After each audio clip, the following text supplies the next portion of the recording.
Այսօր ժամը 9-ին դուրս են գալիս տանից, արևային եղանակ էր, շատ տաք էր, ինչը շատ զարմանալի էր, որտեղ վերջերս մեր մոտ ցուրտ էր եւ անձրև։ Մեզ անձրև սպասում է նաեւ վաղը եւ հաչեմիս օրը, բայց կարևորը որ այսօր արև է։ Գոնե մի բան։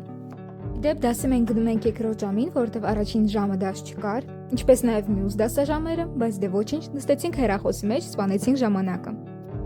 Գրավում ենք դասընկերուհու վենտիլյատորը, որտեղ երբ որ ես եկա դրսից շատ շոկ էր, բայց հետո ես սկսեցի մրցել։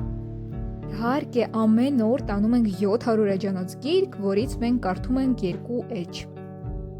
Գնել եմ նաև իմ սիրելի բուլկիները, առաջ ես չէի սիրում դրանք, բայց հիմա գժվում եմ։ Իսկ ստեղ ես արդեն գնում եմ վարսավիրանոց, որպեսզի հանեմ ունքերս։ Արդեն գալիս եմ վարսավիրանոցից, շատ տառապած, ոնց միշտ շատ ցավոտ էր, բայց արժեր։ Նույնպես շատ շոկ էր։ Ճանապարհին արեցին Grand Candy-ից գնումներ, փորձում ենք նրանց նոր սուրճ տոնոսը եւ իհարկե համով կոնֆետներ։ Եվ տատիկս ինձ նվեր գնել էր բարձ, դրա համար երջանիկ գնում ենք տուն։ Հենց սարքում ենք հենց այդ կոֆեն եւ նստում ենք, նայում ենք ռուսական հաղորդում։ Այստեղ երգում են երգչախմբեր։